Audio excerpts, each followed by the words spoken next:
საღამოშიდობისა დღის მთავარ თემებს ეთუნა ინსკირველი გაგაცნობთ. ექსპერტიზა დაადგენს გახდა თუ არა ახალგაზრდა მამაკაცის გარდაცვალების მიზეზი H1N1 ვირუსი პაციენტი ზუგდიდის რეფერალურ საავადმყოფოში დღეს გარდაიცვალა. ექიმები ექსპერტიზის პასუხს ელოდებიან. პარალელურად ჯანდაცვის სამინისტრომ საფთიაქო ქსელებს ანტივირუსული პრეპარატის საკმარისი მარაგი გადასცა. უწყებამ გააფართოვა იმ პირების ჩამონათვალიც, ვინც დამიფლოს უფასოდ მიიღებს. კიდევ ერთი გარდაცვლილი ვირუსული ინფექციით გახდა თუ არა 24 წლის მამაკაცის გარდაცვალების მიზეზი ღორის გრიპი 2 დღეში ექსპერტიზის პასუხის შემდეგ გაირკვევა. პაციენტს ორმხრივი ტოტალური პნევმონიის დიაგნოზი დაუსვეს. მას რამდენიმე პათოლოგია აღენიშნებოდა, მათ შორის შაქრიანი დიაბეტი. პაციენტი რამდენიმე დღე მართვით სუნთქვაზე იმყოფებოდა. 1 იანვარს კატასტროფის სამსახურის მიერ მესტიის საავადმყოფოდან გადმოყვანილი იქნა მამაკაცი ცხელების ერთკვირიანი ანამნეზით. სუნთქვის მწვავე უკმარისობის მოვლენებით ჩვენს კლინიკაში ავადმყოფს დაუდგინდა ორმხრივი ტოტალური პნევმონიის დიაგნოზი. ავადმყოფის მდგომარეობა იყო უკიდურესად მძიმე, მოთავსდა კრიტიკული მედიცინის განყოფილებაში. მთელი საქართველოს მასშტაბით გრიპის ვირუსი უკვე 9000 ადამიანს დაუდგინდა. უმრავლესობა ბინაზე ამბულატორიულად მკურნალობს. სტაციონარებში მკურნალობას კი 200-ზე მეტი პაციენტი გადის. ოფიციალური ინფორმაციით გარდაცვლილთა რაოდენობა 900-ს უტოლდება. სეზონური გრიპით დაავადებულთა რიცხვი შარშანდელთან შედარებით მიმდინარე წელს ორჯერაა გაზრდილი. მიუხედავად ამისა, ჯანდაცვის სამინისტრო და დაავადებათა კონტროლის ცენტრი ეპიდემიის საფრთხეს ამ ეტაპზე ვერ ხედავს. სიტუაცია გრიპთან დაკავშირებით სრულად ექვემდებარება კონტროლს. ვერ გეტყვით, რომ იმატებს, იმიტომ რომ ამ კვირის განმავლობაში ამბულატორული მიმართვიანობის რიცხვი გამომდინარე იქიდან, რომ მაინც არ დადაგებია, არ არის იმდენი, როგორც წინა კვირაში. ოდნავ მომატებულია გუშინ წინდელი მონაცემებით სასწრაფოს გამოძახებათა რაოდენობა. მეორე პიკი შესაძლებელია იანვრის ბოლოსკენ თებერვლის დასაწყისში გქონდეს და შემდეგ თებერვლის მეორე ნახევრიდან დაიკრიბოს. გრიპის ვირუსის სამკურნალოდ ექიმები ძირითადად პრეპარატ დამიფლოს ნიშნავენ, თუმცა იმ შემთხვევაში თუ კი საფთიაქო ქსელებში პრეპარატის ლიმიტი ამოიწურება, ვირუსული შტამით ინფიცირებულებს პრეპარატ რელენზას გამოყენებაც შეუძლიათ. ორივე მათგანი პაციენტებმა ექიმთან კონსულტაციის შემდეგ უნდა მიიღონ. ტამიფლო და რელენზა მეორე გახლავთ კიდე ასეთი, რომელიც ჯანმრთელობის მსოფლიო ორგანიზაციის რეკომენდაციით და გაიდლაინებით და ასევე ჩვენი გაიდლაინებით გახლავთ ყველაზე უფრო მაღალ მტკიცებულებაზე დაფუძნებული პრეპარატები, ანტივირუსული პრეპარატები, რომლებიც საუკეთესო შედეგს იძლევა. ოღონდ ის გაიცემა მხოლოდ და მხოლოდ ექიმის დანიშნულებით. როგორ უნდა მოვიქცეთ, რომ გრიპის გართულება თავიდან ავირიდოთ? დაავადებათა კონტროლის ცენტრის ხელმძღვანელის შემდეგ რეკომენდაციებს იძლევა. აუცილებელია, რომ პირველივე საათებში მივმართოთ საკონსულტაციოდ ექიმს და ვიმოქმედოთ ექიმის დანიშნულების მიხედვით.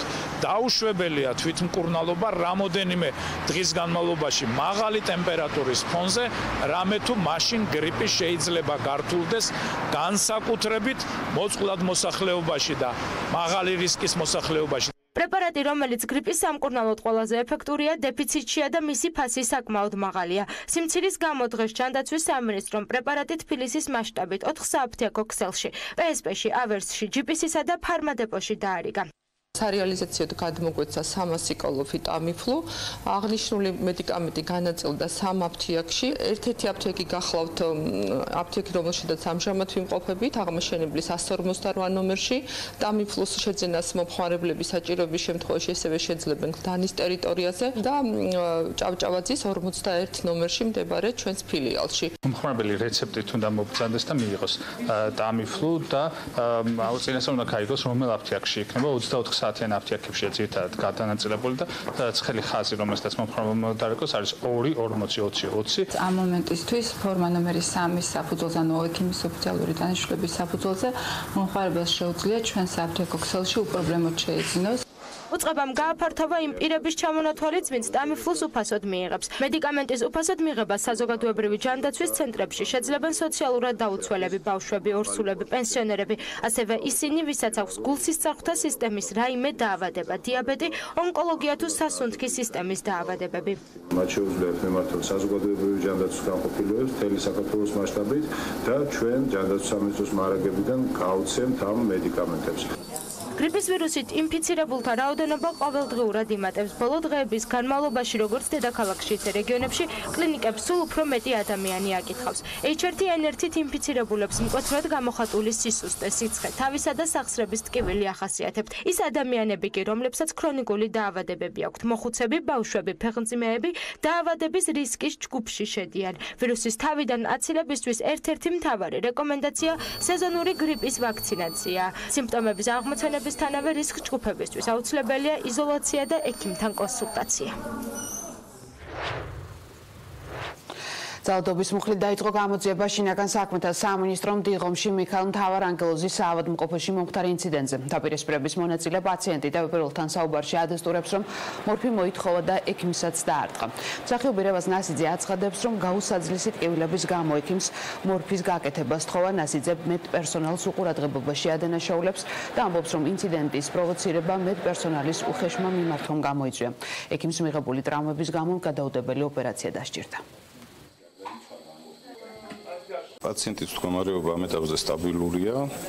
რაც შეეხება დაპირისპირებას, ჩემი ინფორმაციით იყო სიტყვიერი კამათი პაციენტსა და მიღები განყოფილების ექიმს შორის. აქვს ჭრილობა სახის არეში, აქვს ტვინის შერყევა, სხეულის სხვადასხვა ნაწილის დაჟეჟილობა. სხვადასხვა სახის ინფორმაცია მაქვს მე მოსმენილი, მაგრამ ველოდებით ყველა ჩვენ გამოძიების დასრულებას და იმედი გვაქვს, რომ ყველაფერი გაირკვევა ამის შემდეგ.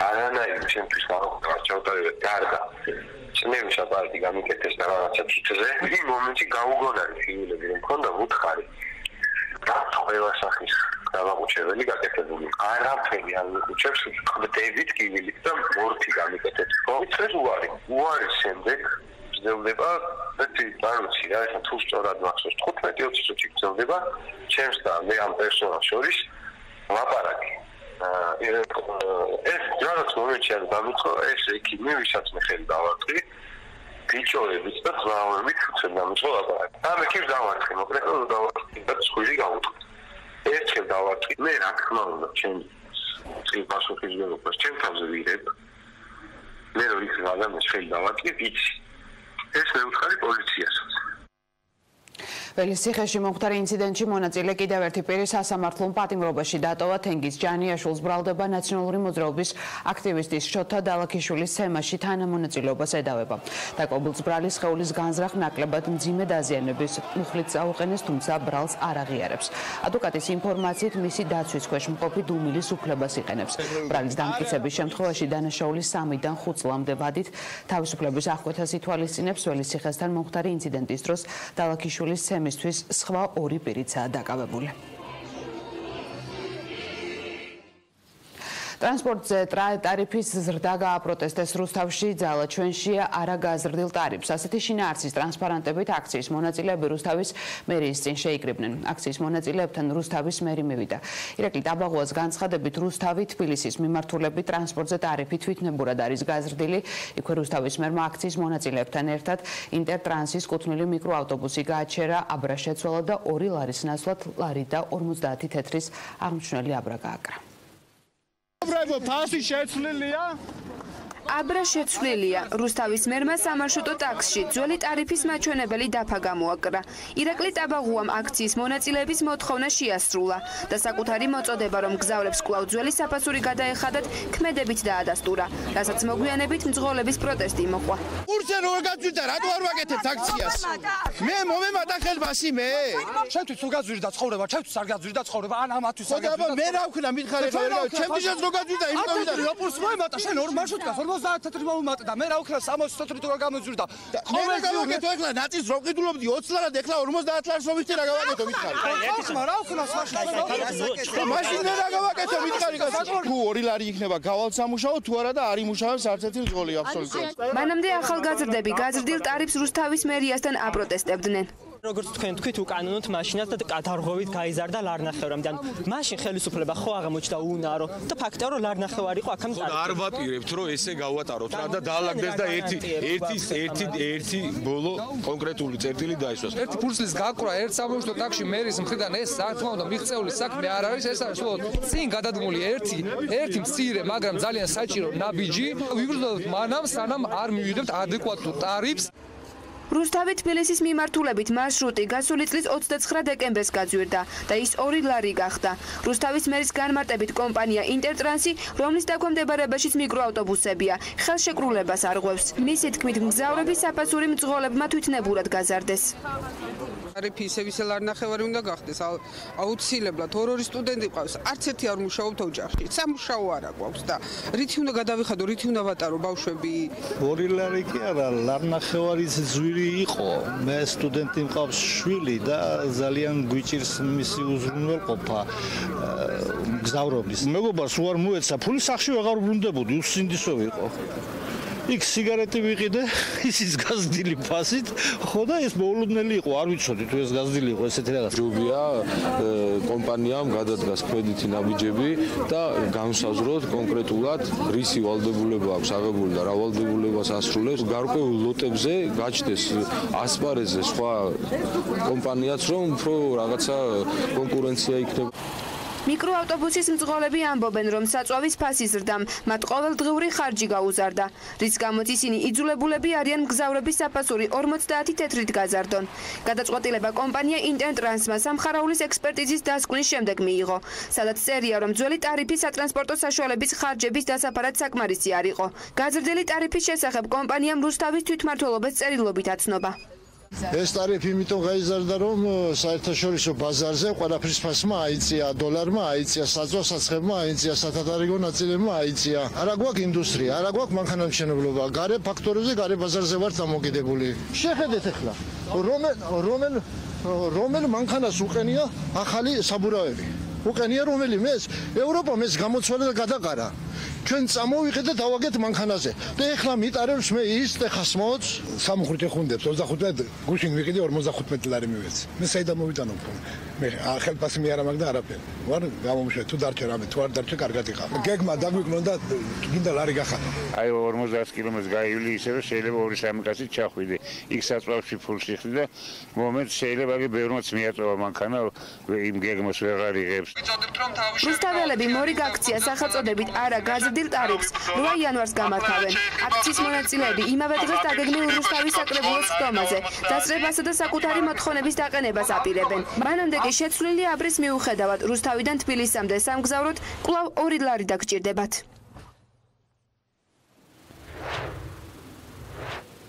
მართლმადიდებელი ეკლესია შობის დღესასწაულისთვის ემზადება კათოლიკოს პატრიარქის საშობო ღვთისმსახურებას ტახტის მოსაყრე მიტროპოლიტ შიოსთან წმინდა სინოდის წევრებთან და მღვდელ მსახურებთან ერთად სამების საკათედრო ტაძარში 23 საათზე დაიწყებს. წირვის დაწყებამდე ტაძარში პატრიარქის საშობო ეპისტოლეს წაიკითხავენ, წირვის შემდეგ უწმიდესი ბრელს ტრადიციული ქადაგებით მიმართავს და შობის დღესასწაულს მიულოცავს. საშობო წირვას ტრადიციულად დაესწრებიან პოლიტიკოსები, სახელმწიფო დაცვის სამსახურს სამების საკათედრო ტაძრის ეზოში უსაფრთხოების ზომები უკვე გამკაცრებული აქვს. შობის დილას კი პატრიარქის ლოცვა კურთხევით დაიწყება ალილოში მონაწილეები შეგროვებულ ნობათს სოციალურად დაუცველებს, პატიმრებსა და მზრუნველობა მოკლებულ ბავშვებს გადასცემენ. შობის წირვის შემდეგ დასრულდება მარხვაც, რომელსაც მორწმუნეები 40 დღეა ინახავენ. ძალიან დიდი მნიშვნელობაა, რა თქმა უნდა, შობის დღესასწაულს აღდგომის წინვალე დღესასწაულის შემდეგ უმთავრესი სწორედაც რომ შობის დღესასწაულია, კაცობრიობა მრავალი საუკუნის განმავლობაში ელოდებოდა მესიის მოვლენას, რათა გამოხსნილიყო კაცო ადამიანის ბუნება, სასუფევლისთვის გამზადებულიყო და მაცხოვრის შობა, შემდეგ უკვე ჯვარცმამ და აღდგომამ ეს ყველაფერი დამაღლებამ ეს ყველაფერი თავისთავად მოიტანა და კაცობრივი ბუნება ადამიანის გამოიხსნა. ბედნიერება, გამარჯვება, რასწავლია, ჯანმრთელობა, სიხარული, სიყვარული და გაძლიერება რწმენაში. რწმენაში გაძლიერება არის მე მგონი ერთ-ერთი ყველაზე მთავარი. წარმატებებს გესურვებ და სულ წარმატებული იყავით ცხოვრებაში. საშობაო ალილოს მსვლელობასთან დაკავშირებით თბილისის რამდენიმე ქუჩა გადაიკეტება. შინაგან საქმეთა სამინისტროს ინფორმაციით ხვალ 11 საათიდან ავტომანქანების მოძრაობა შეიზღუდება პირველი რესპუბლიკის მოედნის მიმდებარე ტერიტორიაზე, 14 საათიდან კი რუსთაველის გამზირზე, პუშკინის ქუჩაზე, ბარათაშვილის აღმართზე,ავლობრის მოედანზე, მესხიშვილის, გონაშვილის და სამრეკლოს ქუჩებზე. ავტომანქანების გადაადგილებას საპატრულო პოლიციის თანამშრომლები დაარეგულირებენ. მოძრაობა საშობაო ალილოს დასრულებისთანავე აღდგება. ალილოს მსვლელობა 7 იანვარს 14 საათზე პირველი რესპუბლიკის მოედნიდან სამების საკათედრო ტაძრის მიმართულებით მოეწყობა.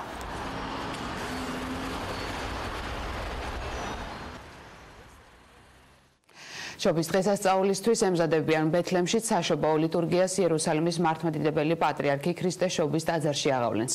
საშობაო სამზადისი წელს პალესტინელი ქრისტიანების პროტესტის ფონზე მიმდინარეობს. აქციის მონაწილეები ეკლესიის გადაწყვეტილებას აპროტესტებენ, რომლის მიხედვითაც ებრაელებისთვის მიწის მიყიდვა შესაძლებელი გახდა. ბეთლემის ტაძარი სწორედ იმ ადგილას არის აგებული, სადაც ბიბლიის თანახმად მაცხოვარი იშვა. ათასობით მომლოცველი შობის დღესასწაულის აღსანიშნავად სწორედ ბეთლემში ჩადის.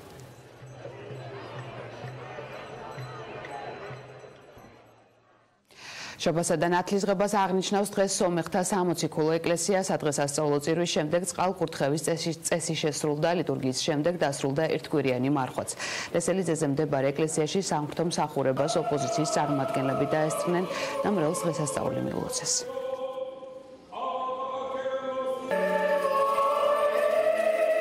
დღეს სომხური სამოციქულო ეკლესია აღნიშნავს ქრისტეს ბრწყინვალე შობის და ნათლისღების დღესასწაულებს ერთად.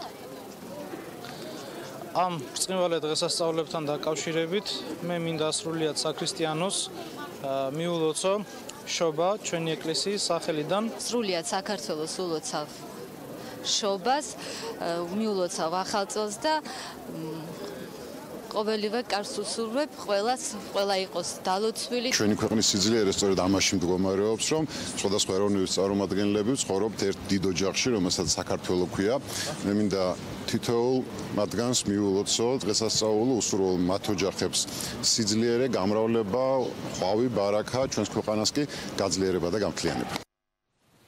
სომეხთა სამოციქულო ეკლესიას ნათლისღებას ულოცავს საქართველოს პრეზიდენტი და მრევლს კეთილდღეობას და სიხარულს უსურვებს. სალომე ზურაბაშვილის თქმით, სომეხი და ქართველი ხალხის მრავალსაუკუნოვანი მეგობრობა, სიყვარულსა და ურთიერთგაგებას ეფუძნება, რაც სამაგალითოა.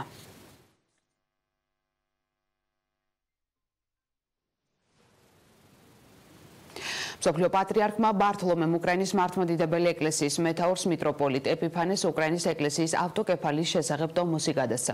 ცერემონია სტამბოლში წმინდა გიორგის სახელობის ეკლესიაში გაიმართა. ტომოსის გადაცემის შემდეგ ეკლესიაში შეკრებილებს სიტყვით კონსტანტინოპოლის პატრიარქმა და უკრაინის მართლმადიდებელი ეკლესიის მეთაურმა მიმართეს. ტომოსის გადაცემის ცერემონიას ესწრებოდა უკრაინის პრეზიდენტიც. პეტრო პოროშენკომ ტომოსის გადაცემას ისტორიული მოვლენა უწოდა. მსოფლიო პატრიარქმა უკრაინის მართლმადიდებელი ეკლესიის ავტოკეფალის შესახებ ტომოს ხელი გუშინ მოაწერა, ხოლო კი ტომოს კიევში წმინდა სოფიას სახელობის ტაძარში გამოფენენ.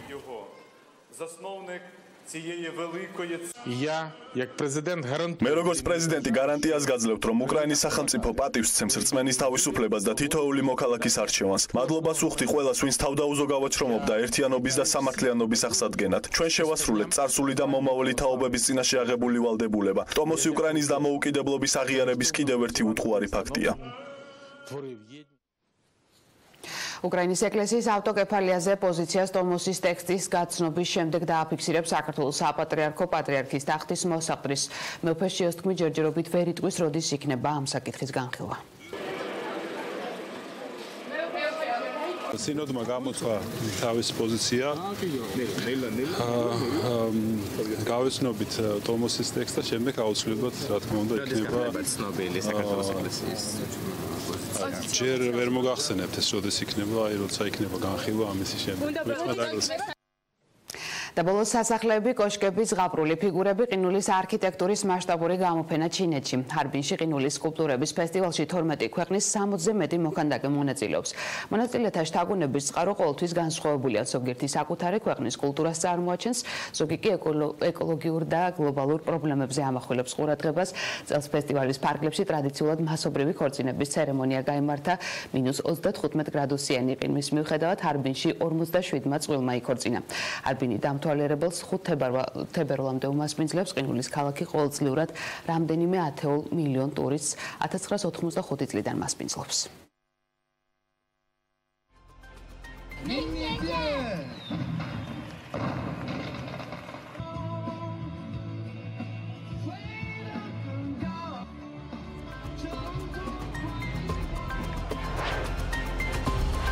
ასეთი ყოველ ინფორმაცია ამ დროისთვის გილოცავთ ქრისტეს შობის დღესასწაულს. მე ხვალამდე გემშვიდობებით ნახვამდის.